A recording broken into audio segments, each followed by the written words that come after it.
Olá, meu querido irmão, minha querida irmã. Que a paz do Senhor Jesus esteja com você e toda a sua família. Eu sou o pastor Ed Mike. Nos últimos tempos tenho sentido um clamor silencioso subindo do coração de muitos filhos de Deus. Um clamor por orientação, por clareza em meio à névoa moral que envolve a sociedade. Vivemos numa era em que o certo é chamado de errado e o errado de progresso, onde valores sagrados são relativizados e a verdade absoluta é tratada como intolerância. E, no entanto, é justamente nesse cenário que o Senhor nos chama a não nos conformarmos com este século, mas a sermos transformados pela renovação da nossa mente, como diz as Escrituras em Romanos capítulo 12. 2, versículo 2.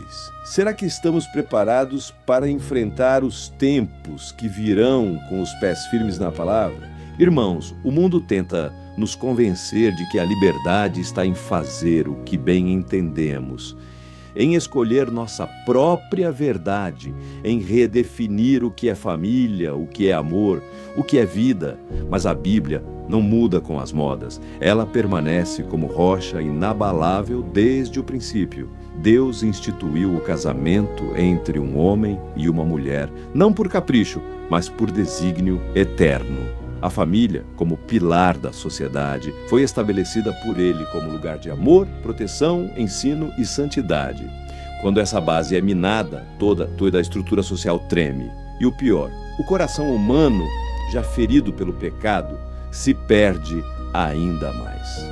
Quando olhamos ao redor, vemos o desespero mascarado de liberdade.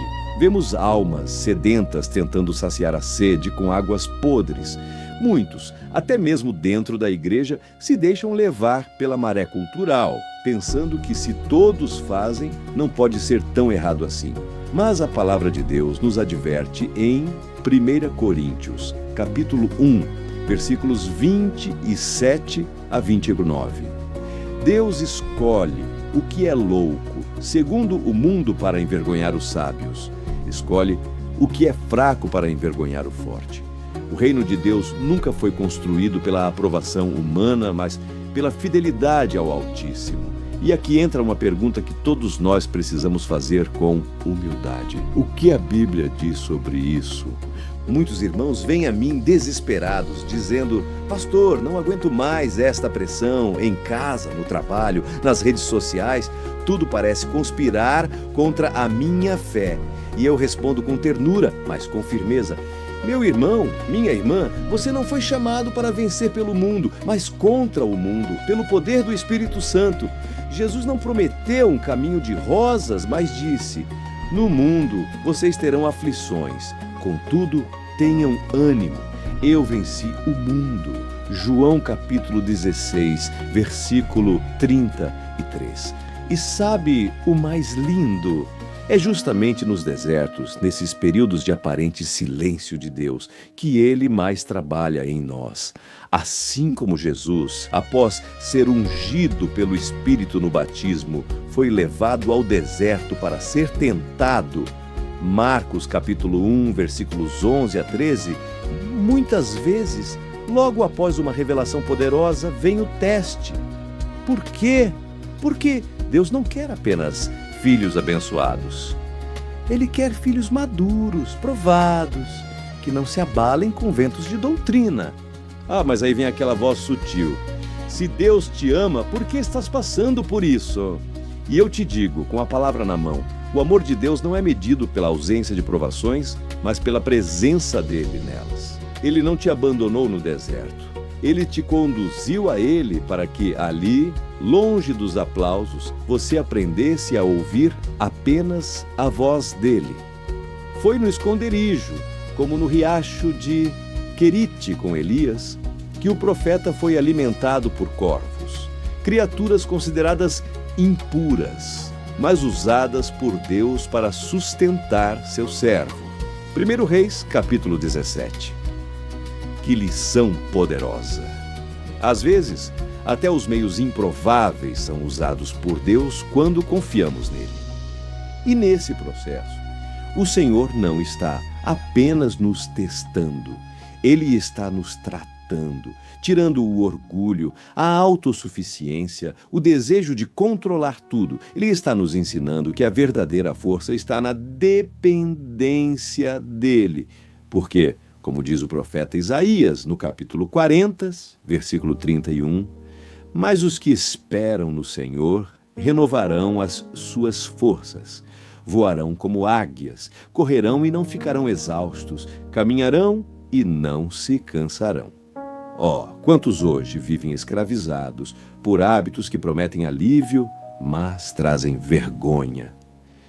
Especialmente na área da sexualidade, onde o mundo insiste que tudo é permitido, enquanto o Espírito Santo sussurra: sejam santos, porque eu sou santo. 1 Pedro, capítulo 1, versículo 16. Irmãos, o corpo não é nosso para fazer o que quisermos. Ele é templo do Espírito Santo. E quando caímos, quando falhamos, não devemos nos entregar ao desespero, mas correr para os braços do Pai, que já nos perdoou em Cristo, mas nos chama à santidade contínua. Você já parou para pensar por que tantos crentes estão espiritualmente fracos, mesmo frequentando igreja? Porque trocaram o alimento sólido da palavra por entretenimento religioso. Estão cheios de emoção, mas vazios de transformação. Não querem cruz, querem bênçãos. Não querem discipulado, querem destaque. Mas o reino de Deus não se constrói com celebridades, e sim com servos fiéis, mesmo que anônimos. Mas Deus não despreza o pequeno. Ele usou uma viúva pobre em Sarepta, com apenas um punhado de farinha e um pouco de azeite, para sustentar seu profeta. 1 Reis, capítulo 17, versículo 1, versículos 8 a 16. E ali, no meio da escassez, o milagre aconteceu, não porque ela era rica, mas porque foi obediente. Irmãos, a fidelidade nos mínimos é o que abre as portas do sobrenatural. E é nesse contexto que o Senhor nos chama a não apenas resistir ao mal, mas a amar com verdade, a defender a vida desde concepção até morte natural, a honrar casamento, a educar filhos na disciplina e na admoestação do Senhor. Efésios capítulo 6, versículo 4. E a ser luz, onde as trevas tentam apagar toda centelha de esperança. Meus amados, não tema a tempestade. Ela não durará para sempre.